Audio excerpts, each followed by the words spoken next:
2 Samuel, capítulo 4, versículo 4. Obrigado.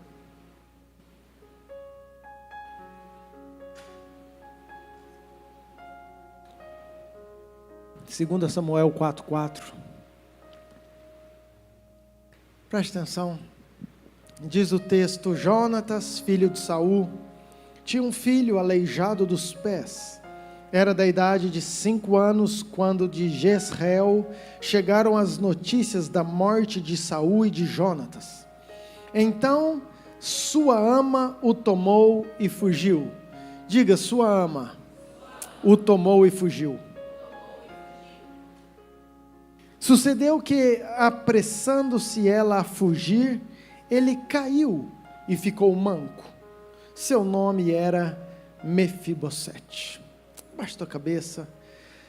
Pai, fala conosco, Deus. Ministra os nossos corações. O Senhor trouxe, Pai, cada um conforme o teu querer. Nós estamos aqui. Tem uma palavra do céu para nós. Então, que teu Espírito possa ministrar aos nossos corações. Que eu seja um instrumento. Que a nossa mente, o nosso foco esteja conectado ao Senhor. Não deixa, Pai, nenhuma distração roubar aquilo que o Senhor tem para cada um de nós. Oro em nome de Jesus. Amém. Queria dizer uma palavra bastante conhecida para aqueles que já caminham na igreja. Talvez você esteja chegando, você não sabe muito, mas vai ficar sabendo hoje sobre a história de Mefibosete, filho de Jonatas, neto de Saul. E para você entender o contexto disso, é importante você entender quem são esses personagens bíblicos. Saul, ele é o primeiro rei da Bíblia.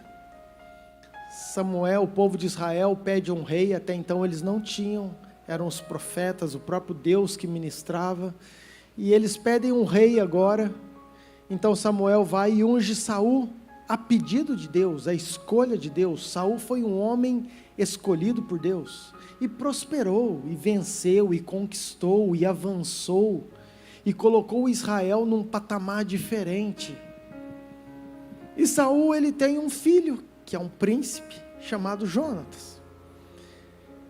Nesse meio, o coração de Saul se perde.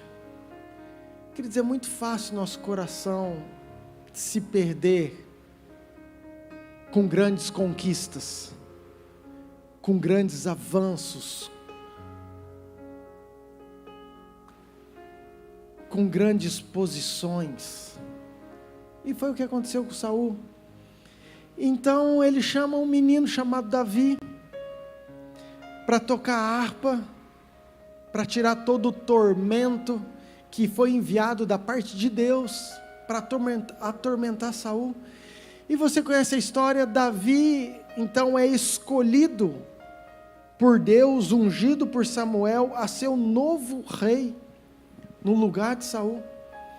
E Davi se torna o melhor amigo de Jonatas, que era o príncipe, que era o herdeiro. E Davi e Jonatas, eles fazem aliança de cuidar da sua geração, dos seus filhos. Jonatas então tem um filho chamado Mefibosete. E agora eu quero falar um pouco sobre isso e trazer para a nossa realidade, porque Mefibosete é um menino que ele nasce com privilégios. É um menino que nasce num berço de ouro. É um menino que nasce na realeza.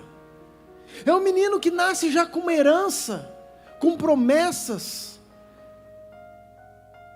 Um menino que ele poderia ter sonhos amplos, grandes, uma expectativa de futuro, porque ele nasce já debaixo dessa genealogia que trazia diversos privilégios, promessas e etc. Vamos lá. Eu e você, querido, nós nascemos pecadores. A Bíblia fala que todos pecaram, que todos carecem da glória de Deus. Mas a Bíblia diz em João 1, versículo 12, que todos quanto o receberam Jesus. Quando a gente recebe, quando a gente acredita, quando a gente confessa, quando a gente crê que Ele é o Salvador, que Ele morreu, que Ele ressuscitou, que Ele derramou seu sangue, que Ele é o único caminho, que Ele é a porta, que Ele é a vida, então Ele nos dá o poder de sermos feitos filhos de Deus.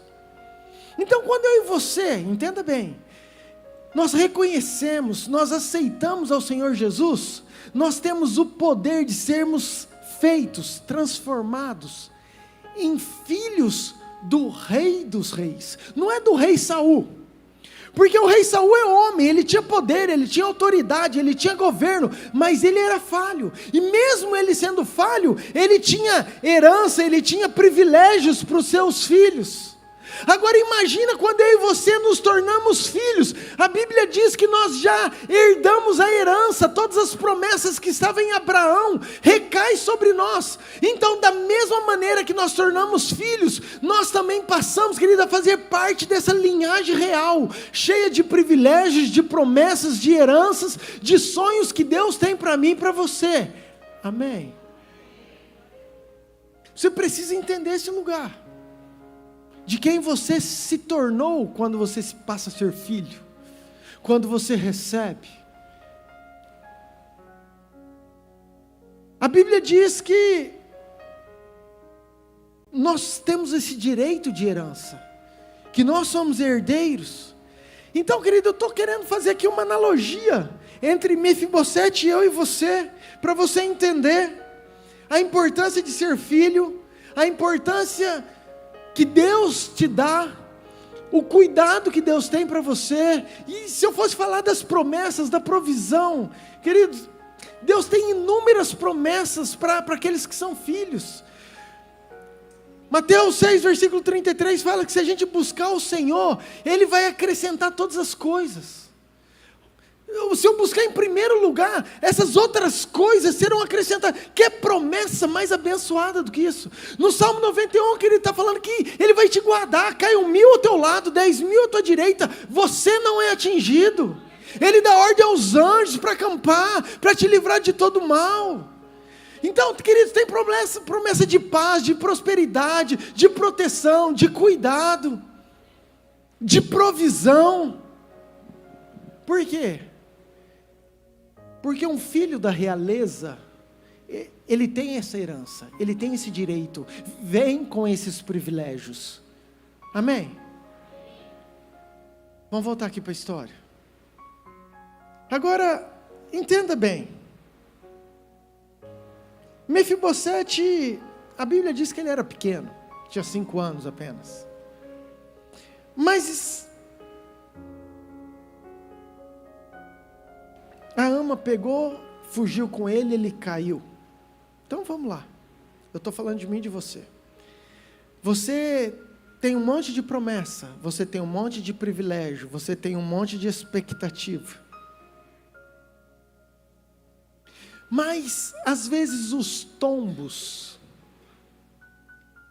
os imprevistos, as lutas, as guerras que você enfrenta e que você não imagina, que você não esperava, querido, porque ninguém gosta de uma notícia ruim, ninguém gosta de um imprevisto, ninguém gosta de, hoje está tudo bem à noite, e de repente eu recebo uma notícia de morte, de demissão, de separação. Quantas vezes acontecem imprevistos na nossa vida que nos aleijam, que nos machucam, que nos afetam, que nos abalam. Eu contei uma historinha que meu pai, até hoje, virou um jargão na nossa família. E ele conta que tinha um menino que tinha muitos sonhos, tinha uma expectativa na vida. E ele queria muito prosperar, crescer, avançar. E ele estava pensando como ele faria isso. E ele teve uma ideia de ir tirar 1 litro de leite da vaca que o pai dele tinha. Então ele vai e tira 1 litro de leite da vaca, lá no sítio, e ele começa a ir para a casa dele, para a cidade. E no caminho com essa jarra, ele começa a pensar, que esse litro de leite eu vou fazer um queijinho. E com esse queijinho eu vou vender, e vai dar para eu pegar depois um casal de frango. Esse casal de frango vai me dar mais ou menos 10 pintinhos cada não sei quantos meses. Eu vou vender esses frangos caipira, mas enquanto isso eu vou continuar tirando esse litro de leite que meu pai me deu. E eu vou continuar fazendo queijo. E com esses frangos eu vou vender. E vou fazer mais queijo. E vou comprar um carneiro. Aí carneiro eu vou fazer e vou comprar um boi. Querido, no final da estrada ele já era fazendeiro.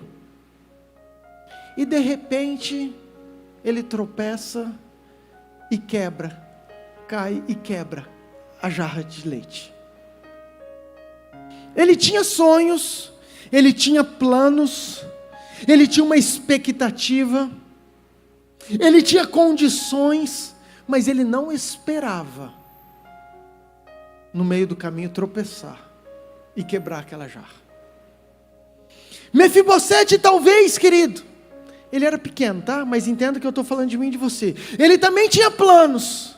Ele também tinha sonho, porque afinal de contas ele tinha promessas. Afinal de contas ele era herdeiro. Afinal de contas, quantas coisas ele ouviu, quantas profecias. Mas acontece os tombos. Acontece os imprevistos. Acontece as notícias ruins. Agora, entenda bem, mesmo Mefibosete sendo uma criança cheia de futuro, esperança, o texto diz que a sua ama pega ele, foge com ele, e ele cai e fica aleijado. Eu quero falar da ama. Querido, ama é aquela mulher que cuidava dele. Ama é aquela mulher que tinha a responsabilidade de ensiná-lo. Ela tinha um compromisso com o rei. Ela tinha uma missão de educar, de trazer ensino, de trazer princípio. A ama era quem ia dar toda a direção para aquele menino. Então aquela ama, cheia de boa intenção, ela pega aquele menino para fugir daquele lugar de morte. A Bíblia não menciona se ela tropeça, se ele tropeça, mas diz que ela foge com o menino com pressa e ele cai. Mas vamos deduzir que o menino estava no colo da ama, que a ama tropeçou, caiu com esse menino. O fato é que a ama, com boa intenção, deixou o menino aleijado. E aqui eu quero trazer outra coisa para o nosso coração. Não adianta as nossas boas intenções se elas não estão alinhadas aos princípios que Deus tem. Eu vou repetir. Muita gente conversa comigo, e o que eu mais escuto, pastor, mas meu coração é bom, eu não desejo mal para ninguém, eu não quero fazer o mal para ninguém. Querido, teu coração pode ser bom, você pode ter um monte de vontade correta, legítima, mas se isso não estiver alinhado com aquilo que Deus quer, ainda assim pode ser um engano para a tua vida. Ele está diante da arca. A arca é a presença de Deus. A arca era aquilo que era mais sagrado. A arca era aquilo que era precioso para o povo de Israel. Todo mundo venerava, respeitava. Então agora aquela arca está em cima de um carro de boi, andando a caminho de Jerusalém, e Uzá vê um boi tropeçar. E quando aquele boi tropeça, a arca começa a cair. Uzá correndo vai. Com o quê? Com a melhor das boas intenções. Eu vou salvar a arca. Eu não vou deixar aquilo que é mais precioso cair. Eu vou cuidar. E diz a Bíblia que quando Uzá coloca a mão na arca, ele morre. Por quê? Porque ele tinha boa intenção, mas não estava alinhado com um princípio. Então ele quebra um princípio de Deus que tinha falado: ninguém pode tocar na arca, só o sacerdote. Não adianta boa intenção, se eu não estou alinhado. Eu falei isso também, me veio na hora, eu vou repetir aqui para vocês. Imagina Pedro com Jesus, ou imagina você com Jesus, com o teu mestre, com aquele que te deu destino, com aquele que te apontou o caminho, com aquele que te mostrou que Deus existe, que Deus é vivo, aquele que fez os teus olhos abrirem para os sinais, para as maravilhas, cego agora sendo visto, vinho transformando água em vinho, morto levantando. Querido, aquele povo estava ali, é meu Salvador, é meu Senhor. Pedro tinha acabado de receber uma revelação do céu. Não, o Senhor não é um homem qualquer, o Senhor é o Cristo, o Senhor é o próprio Filho de Deus vivo, aqui nessa terra. O nosso Deus é vivo. Aí esse mestre, esse Salvador, esse Cristo chega para mim, para você, no qual a gente ama, e fala: eu vou morrer, eu vou partir. Quantas vezes eu já me coloquei nesse lugar de ser usado pelo capeta, igual Pedro? Eu ia falar: não vai não vou deixar o senhor morrer não, eu vou te ajudar. Boa intenção, quer uma intenção mais legítima? Quer algo mais lícito, mais coerente do que você tentar salvar alguém que você ama, alguém que você admira? Porém, mesmo com a boa intenção, não estava alinhado com aquilo que Deus queria, com o princípio de Deus, porque Deus falou que Jesus viria, e Ele seria o sacrifício vivo para salvar eu e você. Se não tivesse morte, não teria ressurreição, e nós não estaríamos aqui. Então o que eu estou querendo te dizer? Que boa intenção sozinha não vale, ela precisa estar alinhada, coerente, batendo com tudo aquilo que Deus tem como princípio e vontade dEle. Amém, queridos? Mas volta aqui para a Ama. A Ama era aquela que cuidava. Diga assim: Mefibosete era uma criança.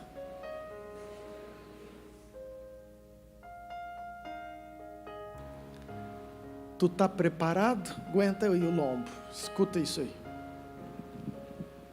A Bíblia fala, Mateus 28, ide e fazei discípulos. Queridos, o fazer, a Bíblia não fala ide e comprar, ide e achai, ide e escolhei. Não, a Bíblia fala ide e fazei. E para fazer, exige tempo, exige renúncia, exige dedicação, exige esforço, exige sacrifício. Quando a gente vai fazer um discípulo, você precisa investir, você precisa gastar teu tempo. Não é fácil. Agora entenda. A pessoa quando vem para Jesus, a Bíblia fala que ela é uma criança na fé. Paulo fala assim, eu não posso tratar vocês como adultos, eu tenho que dar alimentinho, leitinho. Por quê? Porque todos nós, quando nós chegamos, querido, nós somos bebês na fé. Mas escute, nós somos aquele que foi chamado para fazer discípulo. E todos nós, não está lá o pastor, a liderança, ou quem tem 5 anos, já que está na igreja. Não, é você que crê, você que recebeu Jesus, você que sabe do amor dele. Então, a nossa missão é ir e fazer discípulos. Ou seja, nós nos tornamos amas de alguém. Nós nos tornamos aqueles que vão ensinar alguém, ajudar alguém, dar destino para alguém. Nós vamos ser aqueles que vão cuidar de alguém, e todos nós. Agora o que eu quero te dizer, querido? Que por causa de um tombo de uma ama, uma criança ficou aleijada. Quantos nenês na fé estão aleijados porque os seus amos caíram?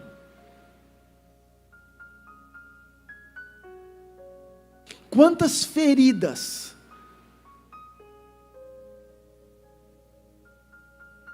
Que silêncio devastador, meu Deus. Misericórdia, Jesus. Mas vai melhorar, escuta aí. Mas quantas feridas E quando Deus ministrou, querido, isso no meu coração, eu falei, uau, Pai, nos ajuda. Pai, nos ajuda a viver de acordo com aquilo que o Senhor quer. Que responsabilidade que nós temos. 1 Timóteo, capítulo 4, versículo 12. Presta atenção. Ninguém despreze a tua mocidade. Pelo contrário, torna-te padrão dos fiéis. Repita comigo, torna-te padrão dos fiéis. Horrível, vamos de novo. Torna-te padrão dos fiéis.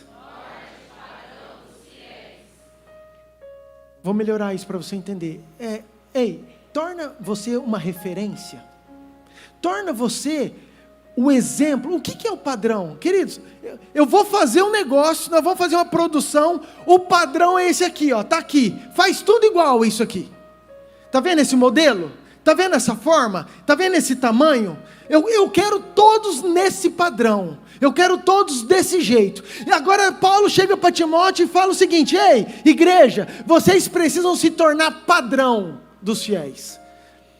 Na palavra, no procedimento, no amor, na fé, na pureza, na igreja, fora da igreja, na escola, na faculdade, no trabalho, na academia, na pescaria, no futebol. Você precisa se tornar padrão dos fiéis.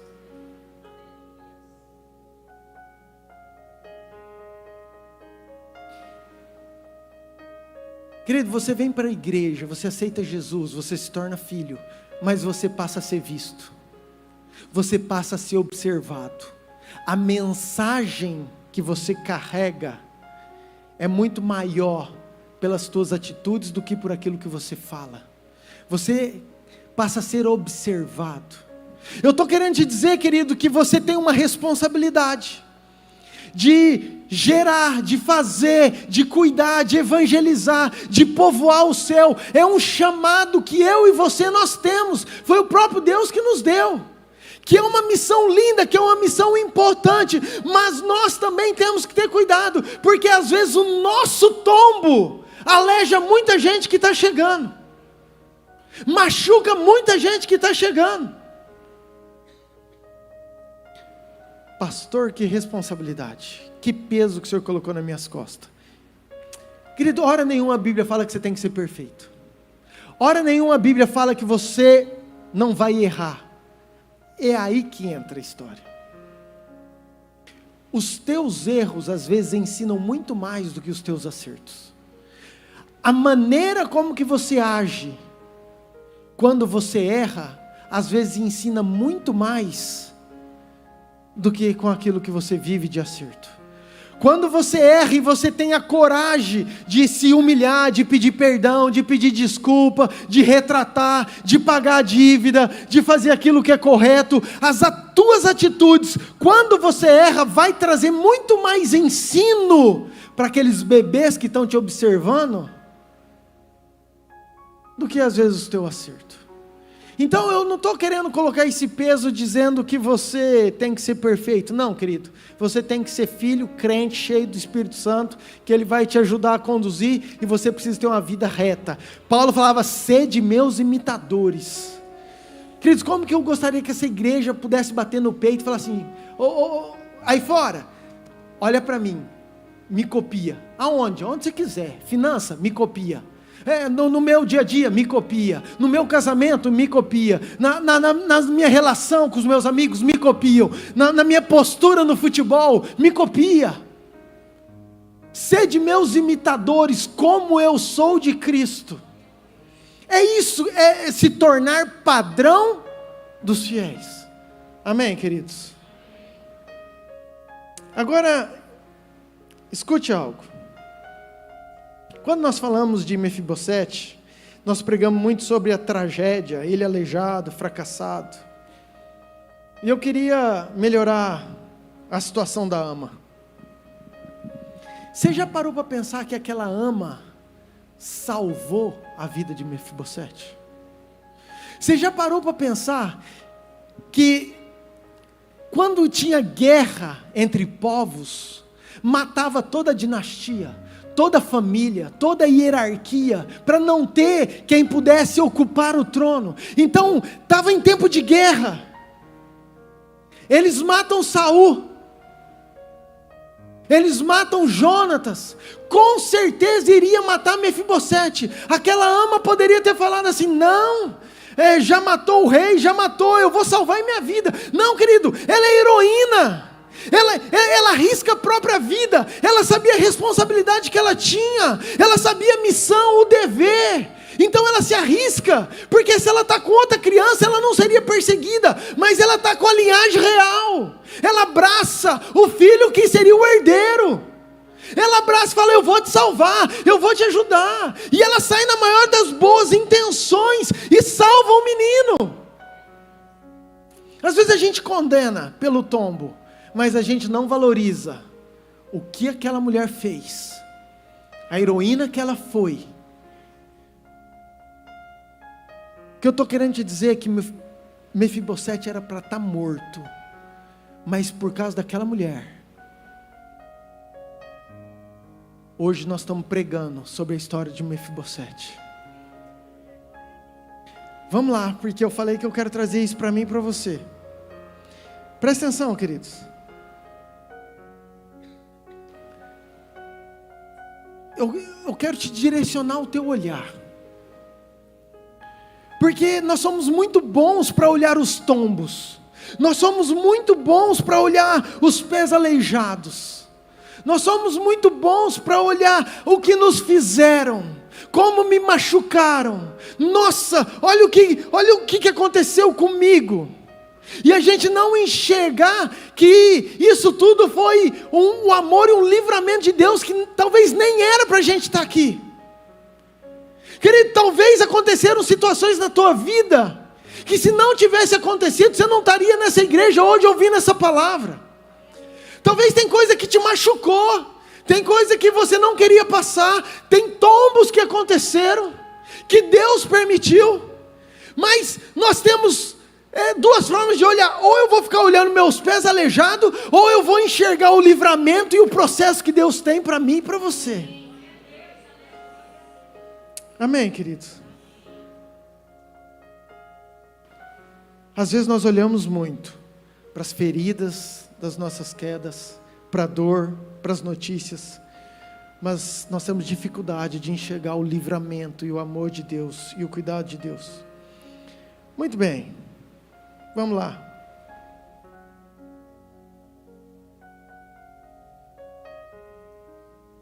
Mefibosete, então, ele sai aleijado, cheio de sonhos, cheio de promessas.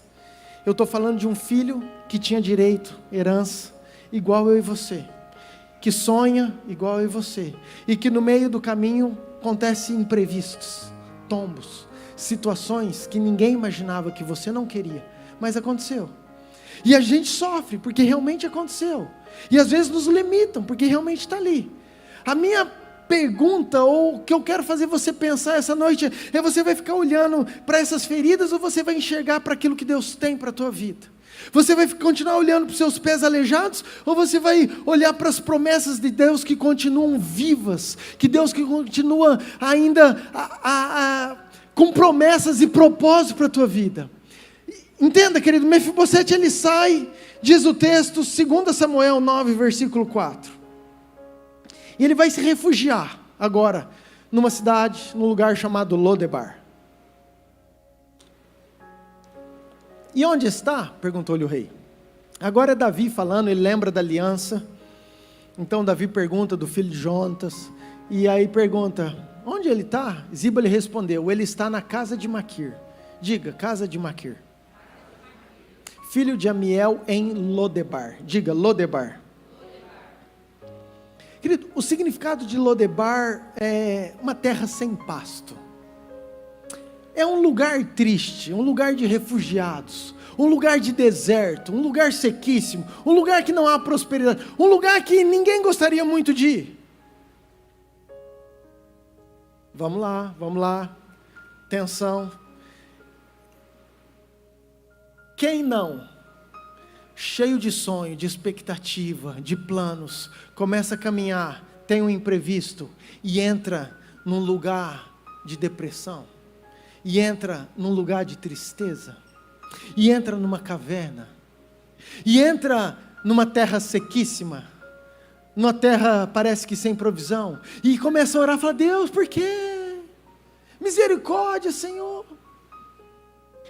E a história diz que é nesse lugar que Mefibosete se encontra.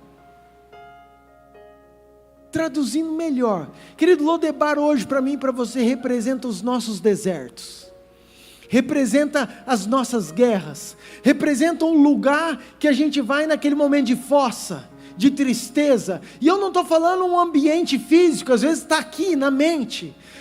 Fora todo mundo está achando que está ok, todo mundo está, não, ele está super bem, mas só você sabe aqui dentro que você está em Lodebar. Só você sabe que aqui dentro, por tudo aquilo que aconteceu, o teu coração está apertado. Você está nesse lugar sequíssimo. Você está nesse lugar que às vezes você não enxerga mais futuro. É só lugar de refugiado. Eu entrei nesse lugar, como que eu vou sair daqui? Agora, lembra que mesmo cheio de promessas e privilégios, com os tombos, com as notícias difíceis, a gente vai para esse lugar, e às vezes a hora que a gente acha que não tem mais como, Deus fala: é meu filho, tem herança, tem promessa, sou eu que cuido, sou eu que sustento. Então diz o texto, querido, que mesmo nesse lugar de deserto, olha lá, versículo 4 de novo, 2 Samuel 9, 4. E onde está? Perguntou-lhe o rei. Ziba lhe respondeu: está na casa de...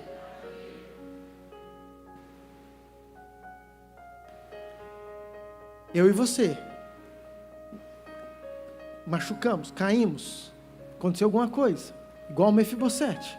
Ele entra num lugar de Lodebar, de deserto, de tristeza. Só que dentro desse lugar de tristeza, diz a Bíblia que ele fica numa casa, na casa de Maqui. Vamos lá, gente, deixa Deus falar no teu coração. Deus tem planos, Deus tem propósito para mim e para você, como Ele tinha para Mefibosete. Quem sabe o final da história sabe que ele come na mesa do rei, que tem tudo restituído, que dá tudo certo na vida dele. Mas escuta, antes dele chegar nesse lugar, antes dele estar em evidência, Deus permite que ele passe por um processo de deserto. Só que dentro desse deserto, mesmo assim ele precisando passar, Deus prepara a casa de Maquir. E talvez você não sabe quem é Maquir. 2 Samuel 17, versículo 27. Maquir foi um homem que ajudou, que hospedou Davi e seus homens. Maquir era um dos homens mais ricos. A Bíblia fala que Lodebar era um lugar sem pasto, sem comida, a terra sequíssima. Mas nesse lugar, olha quem era Maquir. Versículo 27. Tendo Davi chegado a Manaim, sobe filho de Naás de Rabá, dos filhos de Amon, e quem? Filho de Amiel de... E Barzilai, o gileadita de Rogelim. Versículo 28.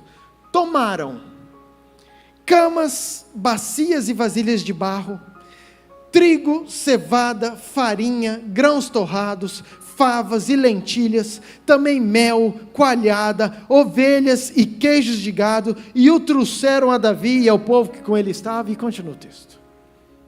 Ou seja,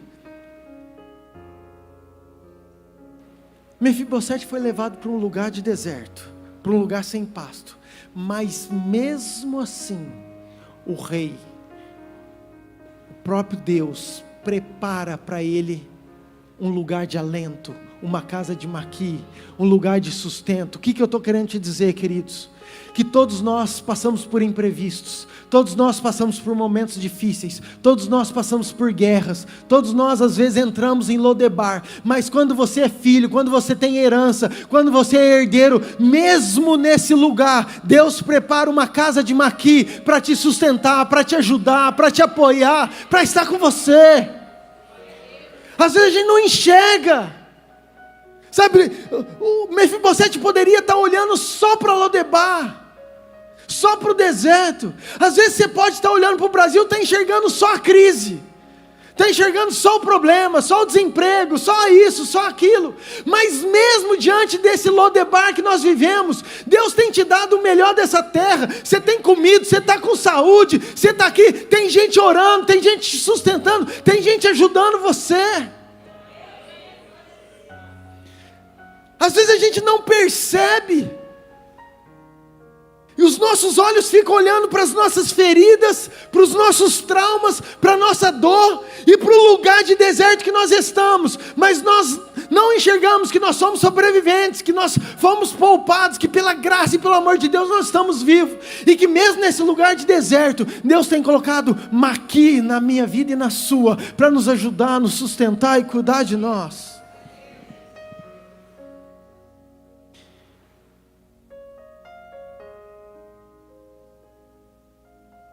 Num lugar de sequidão tinha tâmara, tinha câmara, tinha requeijo, tinha cama, tinha água, tinha cevada, tinha tudo. O que eu estou querendo dizer, querido, que a casa de Maquir representa o abrigo, o cuidado, o amor de Deus em tempos difíceis. Que o Maquir representa pessoas que Deus enviou para estar do teu lado quando você estava nesse momento de deserto. Aquela mãe que você não valoriza, mas que na hora do Lodebar, foi quem te acolheu, quem te ajudou, quem te sustentou. Aquele marido que às vezes você acha, mas que naquela hora difícil foi ele que fez isso. A esposa, quanta gente Deus tem levantado. Às vezes a gente critica, a gente não enxerga, mas que no momento de deserto, de dificuldade, é a pessoa que está do nosso lado, nos dando alento, nos ajudando, orando, fazendo uma visita, mandando uma mensagem, ligando, te convidando para vir para a igreja. Quantas vidas! Agora entenda, querido, Lodebar, Maqui não era o destino final. Fazia parte de um processo que era necessário Mefibosete passar para ele chegar onde Deus queria. Às vezes a gente sonha com altar, às vezes a gente sonha com lugares grandes, mas tem um processo, às vezes tem desertos, tem Lodebar que nós temos que passar. Imagina a história de José, olha o Lodebar que aquele José passou. Que ele foi preso, foi vendido, foi abandonado pela família, foi preso injustamente. Imagina Moisés, querido, sofrimento de rei, foi lá ficar 40 anos cuidando de ovelha. Quantos homens de Deus tiveram que enfrentar o processo, mas o processo às vezes é importante. Não é que Deus está atrasando, não é que Deus esqueceu de você, Deus sabe o tempo certo, o momento certo, é Deus te preservando, é Deus cuidando de você e falando, é necessário para você crescer, para você amadurecer, mas enquanto isso, eu tenho colocado uma aqui na sua vida, para ser mais confortável esse tempo.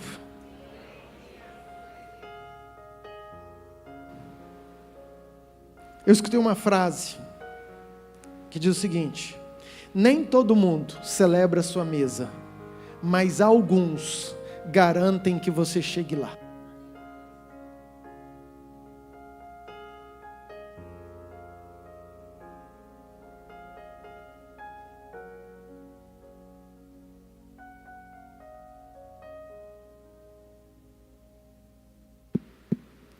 Acabou a pilha. Eu vou repetir. Nem todo mundo celebra a sua mesa. Ou seja, nem todos, querido, vão aplaudir suas vitórias, ficar feliz às vezes com as suas conquistas. Mas tem algumas pessoas que são imprescindíveis, que são necessárias, que Deus coloca que garantem que você chegue a esse lugar de vitória, de mesa, de conquista. E às vezes nós não enxergamos. Enxergamos os nossos tombos, enxergamos os nossos pés, e não enxergamos o amor e o cuidado de Deus, naquilo que Ele tem feito durante esses momentos. 2 Samuel 9, versículo 5. Deus sempre chega na hora certa, né? Vem um momento que Deus fala, é agora. Então mandou o rei Davi trazê-lo de Lodebar, da casa de Maquir. Chega uma hora que o rei fala, ei, vai lá buscar esse menino. Já ficou nesse lugar. Agora é hora dele vir para cá. Vindo Mefibosete, filho de Jonatas, filho de Saul, a Davi inclinou-se e prostrando-se com o rosto em terra, disse-lhe Davi, Mefibosete, ele disse, eis aqui teu servo. Então lhe disse Davi, não temas, porque eu usarei de bondade para contigo, por amor de Jonatas teu pai, e te restituirei todas as terras de Saul teu pai, e tu comerás pão sempre à minha mesa.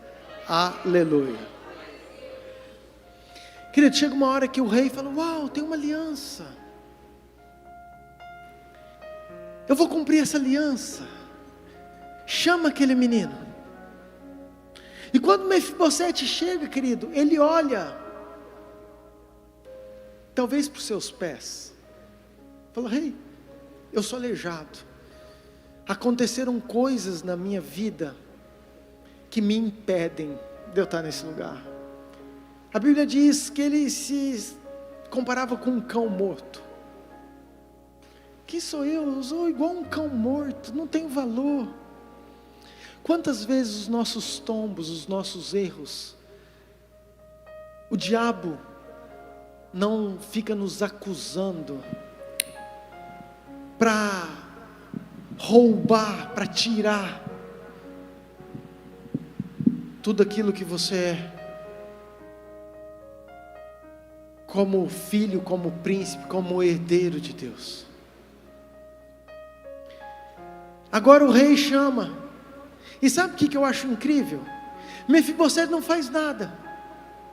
Mefibosete não vai atrás. Qual foi o esforço de Mefibosete? Ele estava lá dormindo, querido. Mais um dia.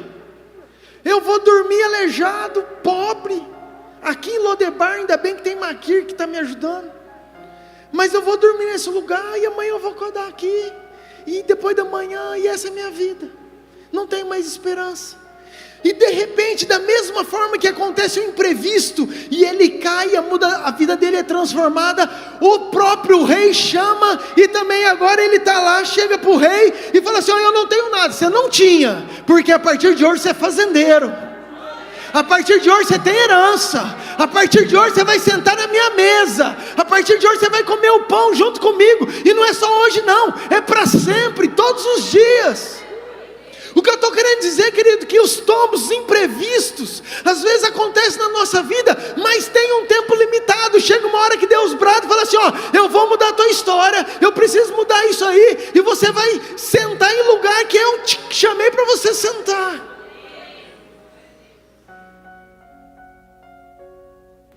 A questão é, um dia aquele menino não tem identidade, outro dia agora ele tem. Um dia aquele menino é pobre, agora ele se torna rico. Um dia aquele menino não é ninguém, agora ele está sentado à mesa do rei.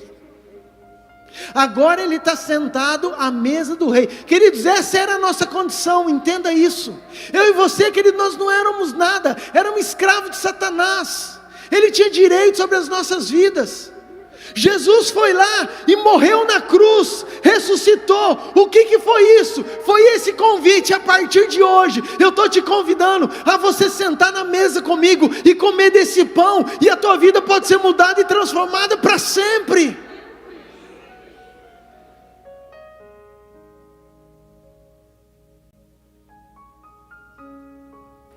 Não foi esforço de Mefibosete, foi a graça do rei. Foi o amor de Jesus por mim e por você.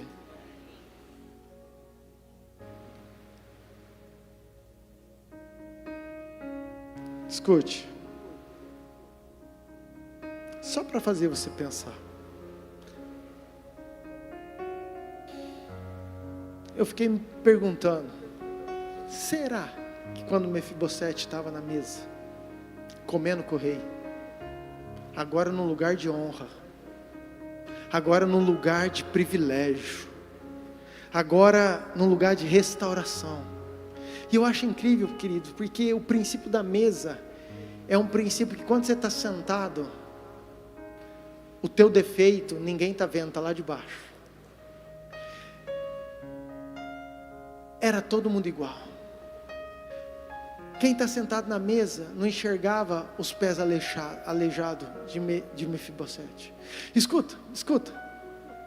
Às vezes a gente vem na igreja, querido, um tem o pé aleijado, outro tem a perna, outro tem o braço, outro tem a orelha. Vou mudar para você entender. Um é adúltero, outro é mentiroso, outro é pecador. Outro é drogado, outro é prostituta. O outro é traidor. Mas quando a gente senta na mesa, a mesa nos iguala, queridos. Aqui não tem maior, melhor. Aqui tem um pão que é dado para nos dar força para a gente caminhar. Aqui todos nós precisamos de um sangue que purifica, que nos justifica. Aqui todos nós fazemos para que a gente possa viver aquilo que Deus tem como promessa, a herança, tudo aquilo que Ele tem prometido para nós. Esse é o princípio de igreja, esse é o princípio de mesa. Esse é o princípio de eu sentar com Jesus. Agora, a pergunta: será que quando ele estava nesse lugar, algum dia ele lembrou da sua ama? A Bíblia não fala o nome dela. Maria, Joana, não sei como chama. A Bíblia fala ama.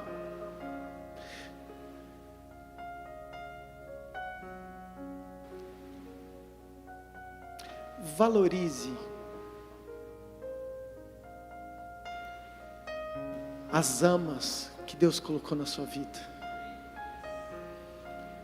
que fizeram parte da sua história. Valorize quem te convidou para estar aqui hoje.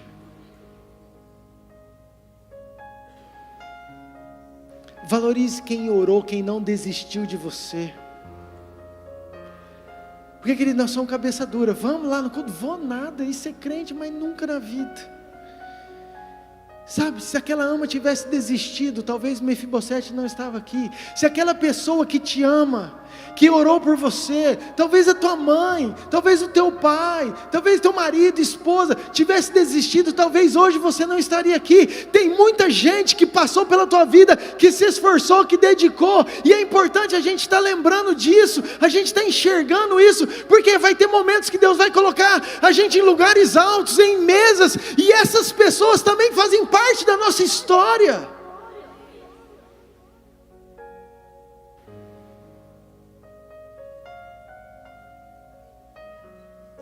A outra pergunta: será que Mefibosete conseguiu enxergar que mesmo ele em Lodebar, num lugar de deserto, Deus preparou uma casa de Maquir para ele?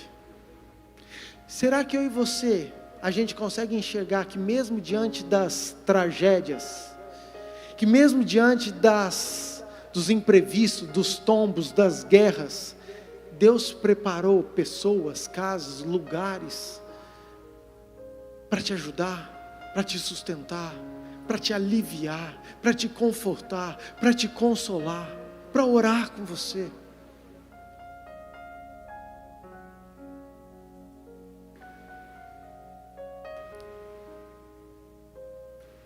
Queria que você colocasse de pé, por favor.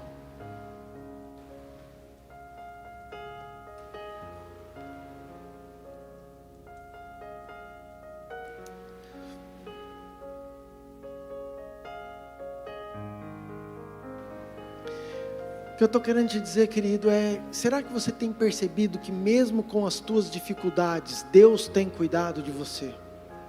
Será que você tem percebido que mesmo com as tuas guerras, mesmo com as tragédias, com os tombos, Deus ainda continua cuidando de você? Você vai ficar olhando para o machucado, você vai ficar olhando para o tombo que você levou, você vai ficar olhando para as feridas, para as cicatrizes, ou você vai enxergar que Deus tem preparado, cuidado, colocado pessoas, amparado você em tudo? Abaixe sua cabeça. Quero que você pense em tudo isso. Antes da mesa tinha uma casa. Antes de um privilégio tinha um cuidado de Deus. Antes da honra teve um processo. Deus não tem apenas promessa para você. Ele também tem cuidado você, até você chegar a esse lugar de promessa. Eu vou repetir, Deus não tem apenas promessas lá na frente para você. Deus, Ele no processo, na tua caminhada, Ele continua cuidando, guardando, te ajudando, amparando a tua vida.